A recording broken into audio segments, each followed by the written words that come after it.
Good morning, my name is Diego Uribe, And my name is Luciana Herrera and we are part of the gym team of No Plastic Pass. from Pan American School. First, we'd like to introduce you to our school. Here are a few pictures. Um, these are our friends. This is our gym. This is a part of our cafeteria. And right now, we're going to show you the video we made for this project.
Okay, so our purpose or the essential question we are trying to answer is how can we reduce the amount of plastic consumed at past that ends up in our oceans and water systems? And the the global issue we are encompassing is maritime safety and pollution. Okay, the main objectives of this project will be to reduce the consumption of plastic at pass by implementing creative and effective campaigns like selling reusable water bottles. Also, to reach a consensus with the school's cafeteria to replace the existing plastic water bottles we have with cardboard ones. Also, we want to promote a plastic reduction campaign mentality instead of a recycling one through the presentations in the past community. So the main idea of this project is not to recycle plastic but to reduce it. Also, we want to teach the past students and staff the threat that plastic poses to the planet and how to correctly classify trash. So right now we're going to show you a little facts about plastic. And the source from where we got our information was in Plasticomata. This source is actually an NGO that will be at the conference, so they are actually very valid facts about plastic.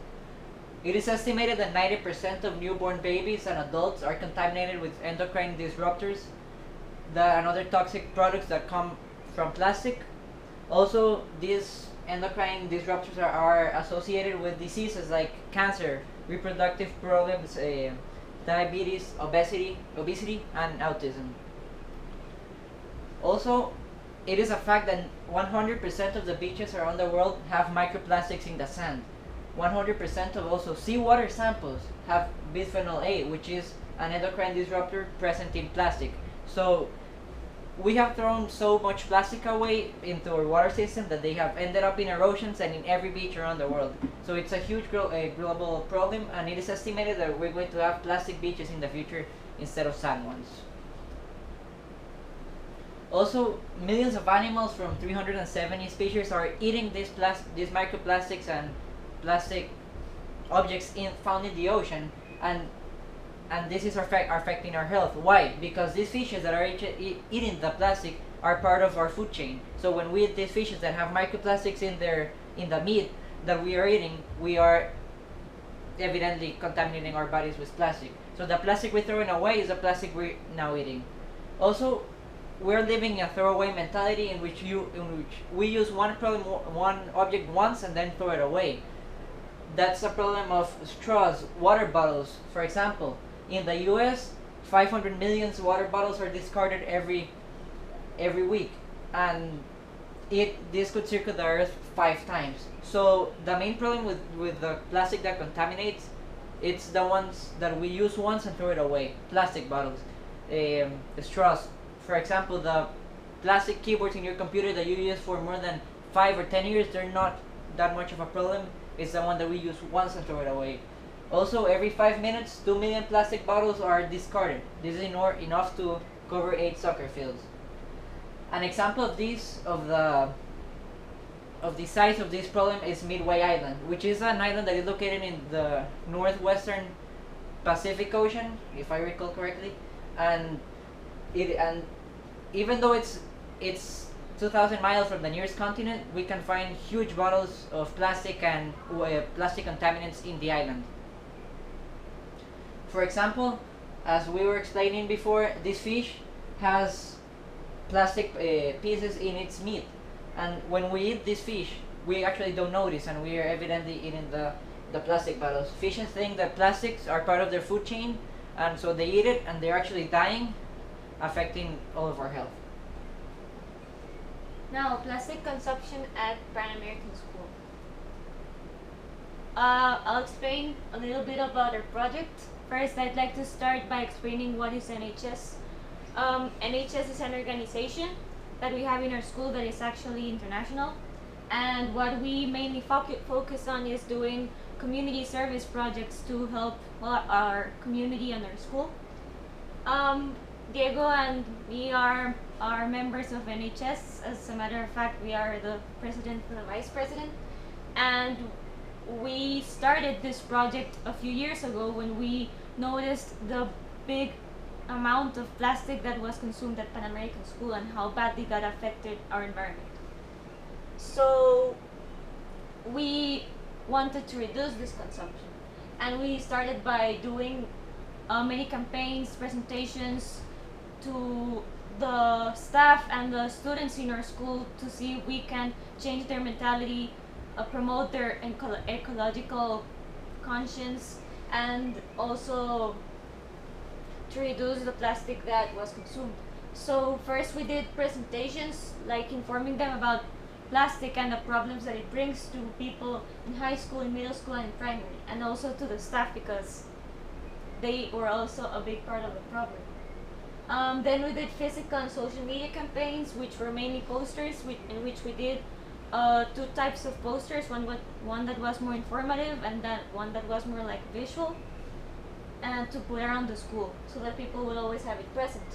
And then we did the selling of reusable water bottles. We also changed the water fountains to more efficient ones, and right now we're undergoing negotiations with the cafeteria to change the plastic bottles with the cardboard ones. As my peer said, we gave different presentations. We actually made 3 different presentations, one for staff, one for middle school and high school students, and one for primary students. In this presentation, due to the lack of time in the workshop, we will only go around one of the presentations we gave. This one was the one we presented to the staff members.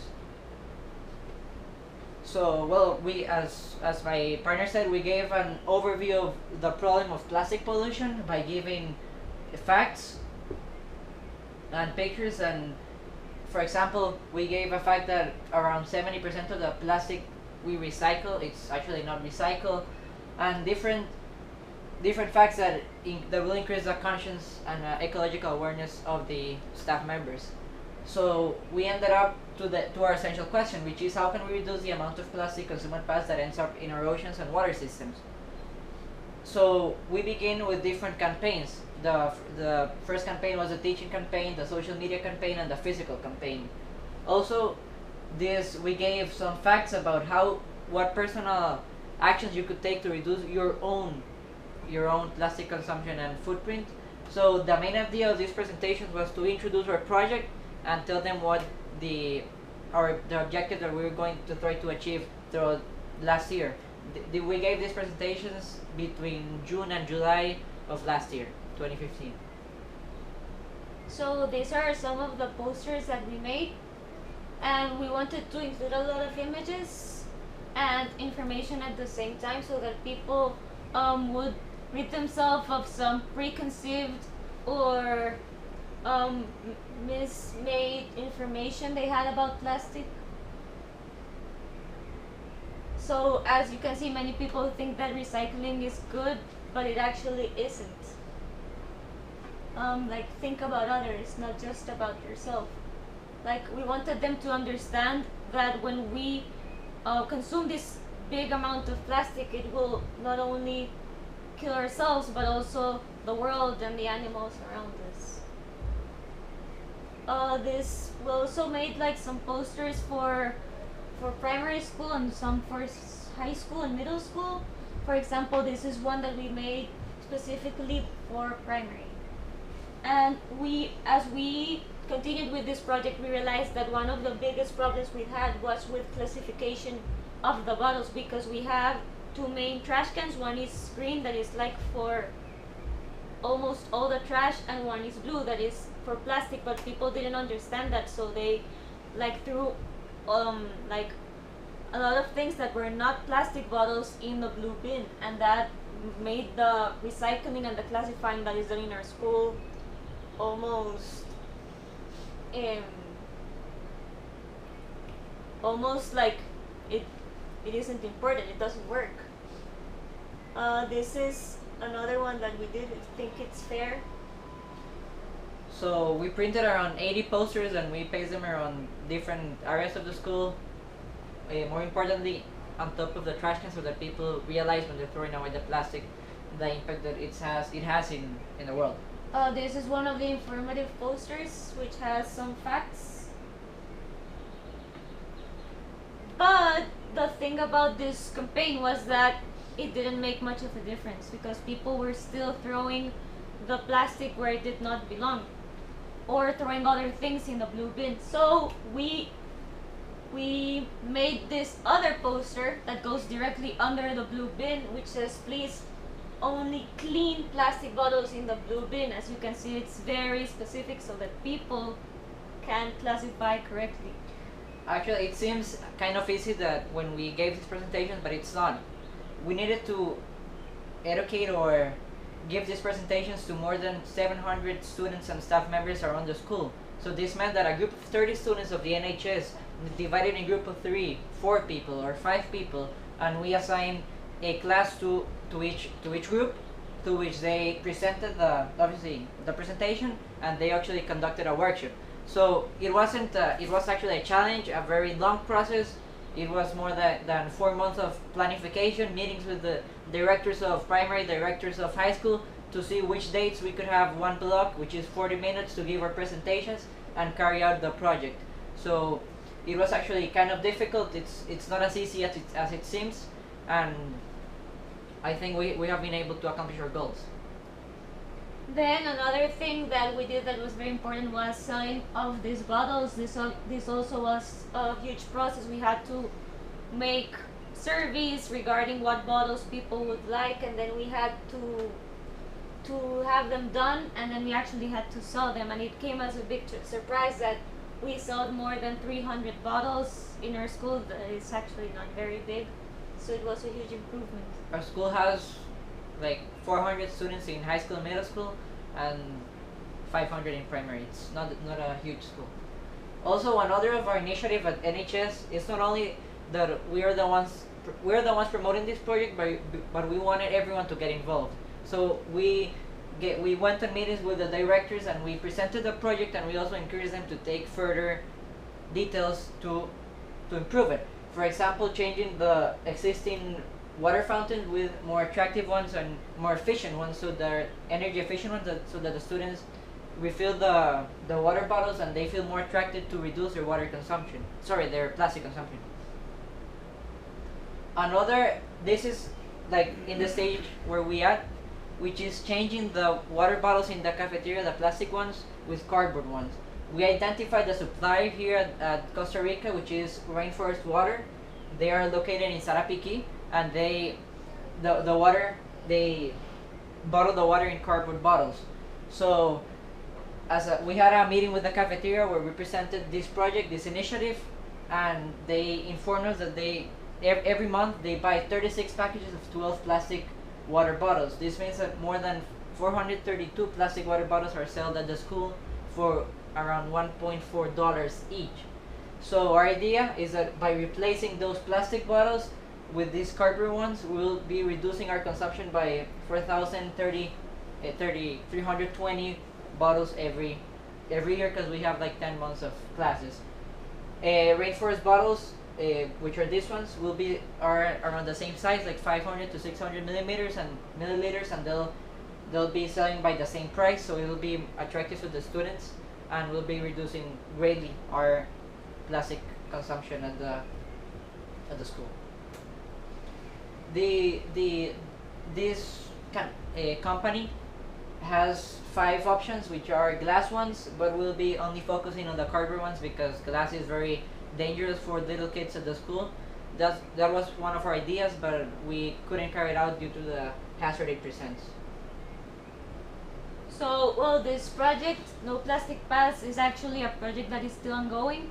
And although we have managed to reduce the consumption and to actually get the students and the staff to classify better, we still have a long way to go.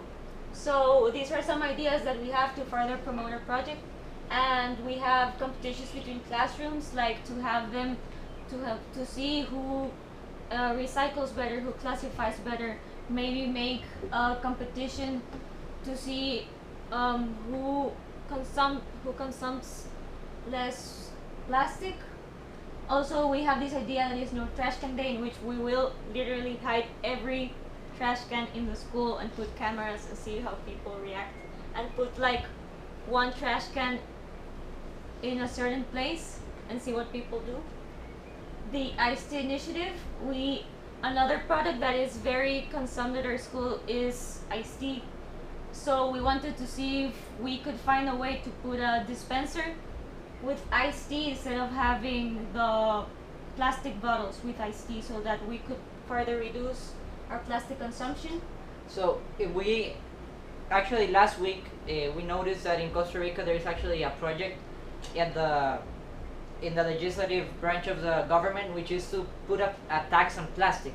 So many companies like Coca-Cola at Costa Rica are actually changing the packages of that were initially plastic to aluminum and glass ones. So our idea is to get into contact with these people, present them our project, and the ultimate goal will be to replace the plastic iced tea bottles with aluminum cans, and it's actually happening. So we are really happy about it, and we're looking forward to change the plastic ones in our school with aluminum ones. And also we are trying to do the morning recycling drive, which is to have the parents bring their recycling from home to here, so that we can classify it correctly and recycle it correctly. The main idea of this recycling drive is that we'll divide the days between specific types of plastic. For example, on Mondays they can bring, that plastic is divided among 7 types due to the chemical composition. So on Mondays we'll be receiving only clean number 1 plastics. If the plastic is not clean, we will not receive it.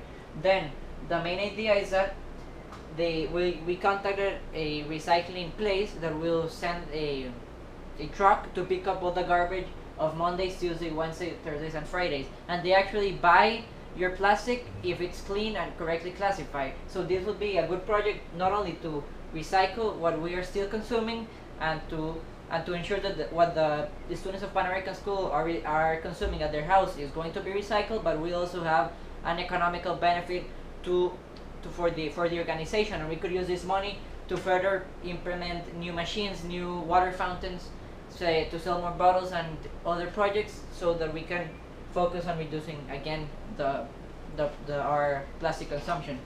It is very important to say that this project is not, it has not an ending schedule. It will be an ongoing project for the next 5 to 10 years, or even 20 years at Pan American School. So we are the ones that are beginning it, and we're trying to change this mentality and introducing these ideas, but the members of NHS will continue the project through the next years. Also, well, here we have some of the challenges we faced, and really like the biggest one was the lack of cooperation from students.